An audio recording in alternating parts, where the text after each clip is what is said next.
Hey there, this is 5 on 20 News with Frank Powers. And Luke Goodhart, coming to you live from our studio in downtown Tucson. It's Wednesday, August 2nd. Let's talk local headlines. The federal government is testing sensors made by a Scottsdale-based company to be used along the big, beautiful, sexy, terrific wall. Dennis O'Leary, CEO of the company called Dark Pulse Technologies, said that sensors detect tampering, tunneling, and climbing of the gorgeous wall. O'Leary says that the sensors are expected to be tested during the second week of September in California. The government is testing other options as well. The sensors cost about $100,000 per kilometer, and the total cost would be around $320 million if they are installed along the entire length of the terrific, breathtaking, gorgeous wall. But they're in luck because the House passed a $788 billion spending bill that includes $1.6 billion to go towards making that wall as big and as beautiful as possible. I thought the liberals were supposed to be leeching off the government. Arizona Representative and resident pest Trent Franks is calling for special counsel Robert Mueller to resign. Franks echoed Trump's statement that there are at least 4 people on Mueller's staff who made donations to Hillary Clinton's campaign. He also said that Mueller's longtime relationship with former FBI Director James Comey was a concern. Comey was fired by Trump 2 months ago, soon after Comey began investigating the Trump campaign's possible links to Russia. Mueller, a former FBI chief under George W. Bush, took over after Comey was fired. Franks said in a statement that, quote, "The law is explicitly clear. He must step down based on this conflict of interest." Because the Trump administration doesn't want to invite conflicts of interest unless it involves the president. That guy. A new report by the bipartisan group New American Economy found that the 920,000 immigrants living in Arizona are critical to the state's economic success. Who knew? The report estimated that 17% of the state's population is comprised of immigrants who had $21.4 billion in household income in 2014, the most recent data available. That same year, immigrants also had $16 billion in spending power. It also found that immigrants tended to more likely be entrepreneurs than native-born individuals. In Phoenix, immigrants made up a third of all entrepreneurs and contributed $390 million to the economy in 2014. Kate Brick of the New American Economy said that the report shows how immigrants play an important role in contributing to the state's economy. She also pointed out that immigrants paid $1.7 billion in state and local taxes in 2014. She says that immigrants are more likely to be of working age compared to those born in the U.S., who are aging on average. Brick said that the immigrants were able to fill gaps in the workforce left open by aging retirees and help fuel the economy.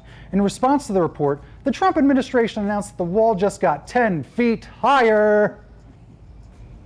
Nanny, nanny, boo, boo. Yeah. The Pima County Board of Supervisors decided yesterday to ban gay conversion therapy starting August 1st. The practice, also known as reparative therapy, aims to turn LGBT individuals straight, but has been scientifically shown to be ineffective and, in fact, psychologically harmful. The new ordinance states that no one can collect a fee for performing so-called conversion therapy on minors. Offenders face a fine of up to $2,500.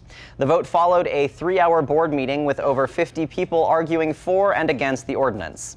The ordinance was proposed by Supervisor Richard Elias, who said that, quote, "You should be able to parent your children how you want, but I think LGBT is not a question of something that somebody wants. It's a matter of who they are." Homophobic County Supervisor Allie Miller joined the opponents of the ban, expressing the sentiment that this was about the rights of parents to raise their children how they want. Supervisor Steve Christie, another opponent of the ban, said that abusive behavior should be handled by the state's Child Protective Services, not Pima County. But supervisors said that there was no scientific evidence that conversion therapy can change a person's sexual orientation. It was also pointed out that many psychologists believe that conversion therapy increases the risk of suicide among LGBTQ minors who are already at a higher risk of suicide than their heterosexual peers. If you or someone you know is an LGBT youth who is having difficulty with their identity or having suicidal thoughts, please call the National Youth Talk line at 1-800-246-PRIDE. That's 1-800-246-7743. That's right. Not everything's a joke around here. That's right. And again, it's called acceptance. A little better than tolerance, let me tell you. Acceptance. A new report by the website WalletHub ranked Arizona as having one of the worst public education systems in the country. WalletHub ranked the educational system in all 50 states and DC and places Arizona at 41st place. But don't fret, because at least we fared better than last place, Louisiana, and 50th place, New Mexico. Take that, New Mexico! The study used several factors such as funding, dropout rates, test scores, student-to-teacher ratio, instructor credentials, and safety. Arizona's worst ranking came in student-to-teacher ratio, where the state was 49th out of 51.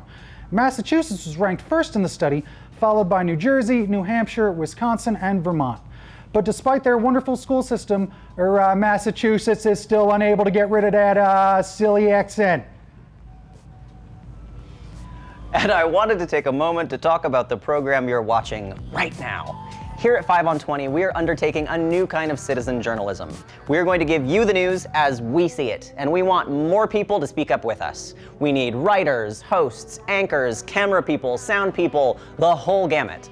The times require a new way of informing ourselves, so join us. Do it now. Email us at info@creativetucson.org to get involved. You see the power that's involved here? And if you think there's a story we're missing, a person we should interview, an upcoming event we should cover, or have any news tips for us, shoot an email to info@creativetucson.org. We are here for you, and we want to cover all stories from all points of view. So don't be strangers. And now in national and international news. Thank you, Mayor Quimby. And speaking of citizen journalism, crowdsourced startup Fresco News, which brings you photo and video footage shot by ordinary citizens just like you, has partnered up with several local Fox newsrooms around the U.S. This means Fox-owned stations will soon be sending out assignments to the app's users, who will then be asked to submit the content to be used on air. Users can make $50 for videos and $30 for photos if they end up being selected for use in the news programs. This Fox partnership involves major markets throughout the country, including New York, Los Angeles, Philadelphia, Austin, Atlanta, Orlando, and Phoenix, to name just a few. Fresco News investors include CNN co-founder Reese Schoenfeld, Media Bistro founder Laurel Taubey, former Yahoo executive Ross Levinson, former News Corp AOL exec Jonathan Miller, Science Inc. founder Michael Jones, Fresco Capital, 1517 Fund, Social Starts, and Wavemaker Partners. Organizations such as the Associated Press and Media General, along with other small news organizations, have used Fresco News, but generally highlight national and international news. With the Fox deal, the aim is more at helping a local community's newsroom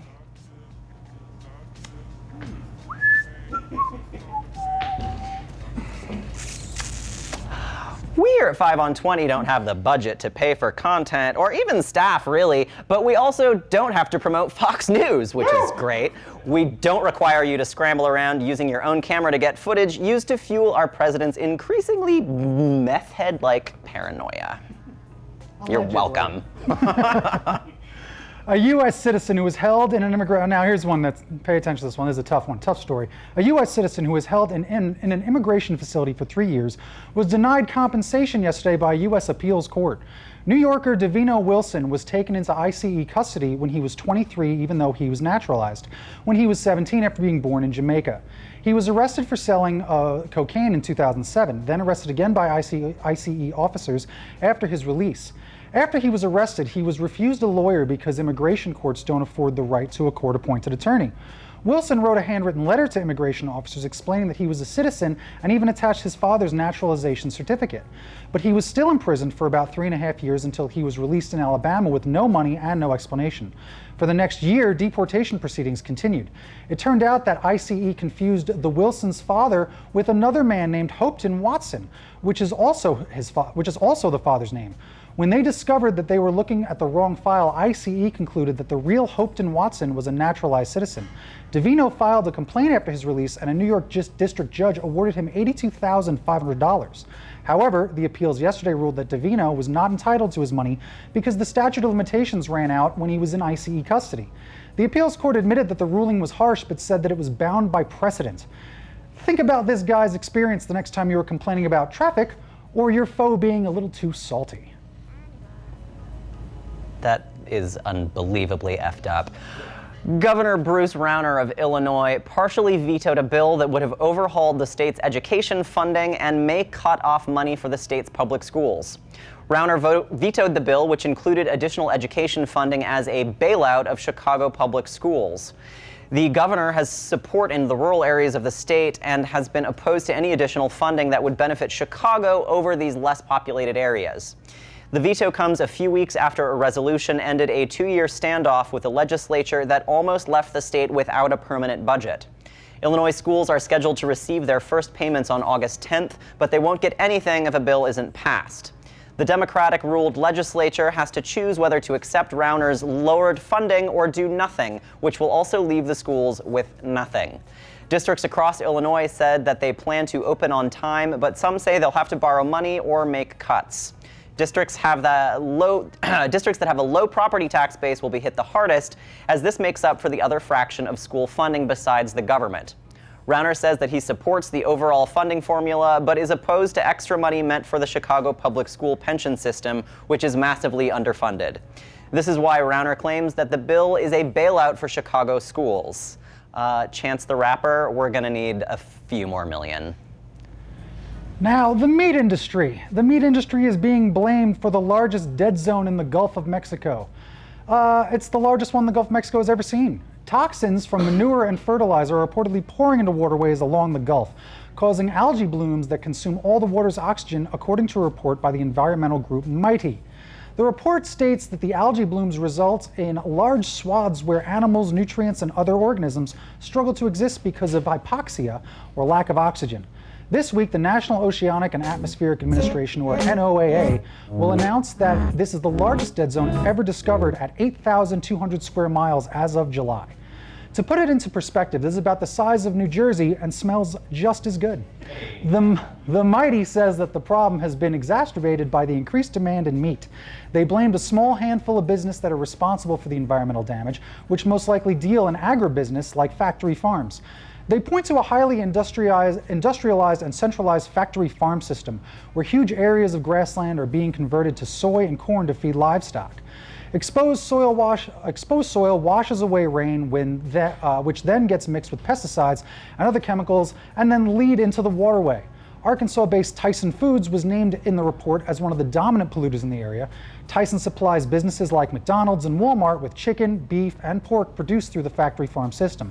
According to the EPA, Tyson generated 55 million tons of manure last year and 104 million tons of pollutants dumped into the waterways over the last decade. MITEI found that the highest levels of nitrate contaminant were located near Tyson facilities. Nitrate pollution has also been found in drinking water contamination. A report by the Environmental Working Group found that water systems serving 7 million Americans in 48 states were high in nitrates, which have been linked to certain cancers. According to the U.S. Department of Agriculture, the production of beef and pork is being forecast to grow significantly over the next decade. By 2025, Americans are expected to consume 219 pounds of meat per year. So who feels like getting a burger? The Department of Homeland Security announced yesterday that they will waive all environmental rules in order to build the big, beautiful, astonishingly sensual wall. The rule applies to a 15-mile stretch of land near the San Diego border. In a statement, Homeland Security said that the sector remains an area of high illegal activity and there is immediate need to improve the infrastructure. A Homeland Security spokesman said that 31,000 immigrants were apprehended at the particular border crossing and there was 1,300 pounds of cocaine seized last year. By using the waiver, the agency avoids any legal requirements to conduct an environmental review of the area. The nonprofit group Center for Biological Diversity sued the federal government last month for failing to conduct the review.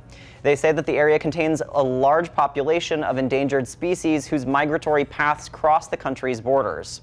The agency plans to replace fencing that's already located in the area with one of the prototypes presented to the president this year. In other words, the wall will feature gold lace, marble surface, and be slathered with McDonald's special sauce. I bet they put a Starbucks in there soon, too. Scientists report that today that for the first time ever, they have figured out a way to successfully edit the DNA in human embryos. This shouldn't cause a scene. Anyone with a mad scientist kit can do that, you may say, but now we can perform such acts of science without the harmful mutations that came with all previous attempts. Used in the new experiment was a powerful new gene editing technique that corrected a genetic defect behind a heart disorder that is known to cause otherwise healthy young people to suddenly die of heart failure. In the experiment, nearly 2/3 of several dozen embryos were corrected by the defect without causing potentially dangerous mutations elsewhere in the DNA. Ultimately, the research is being aimed towards aiding families plagued by genetic diseases. If future experiments confirm that the new techniques are safe and effective, scientists say that they could use the tech to create a baby and prevent said baby from acquiring a long list of possible inheritable health diseases. What could possibly go right? Oh, the human baby centipede. No. I didn't look over. I didn't see it. 5 on 20. I saw it. Don't look. Don't look. I didn't see it. I won't look. This was 5 on 20 News with Luke Goodhart. I'm Frank Powers. Don't forget to like, share, and subscribe to our Facebook and our YouTube accounts for all the latest Creative Tucson content. And remember, stay creative, Tucson.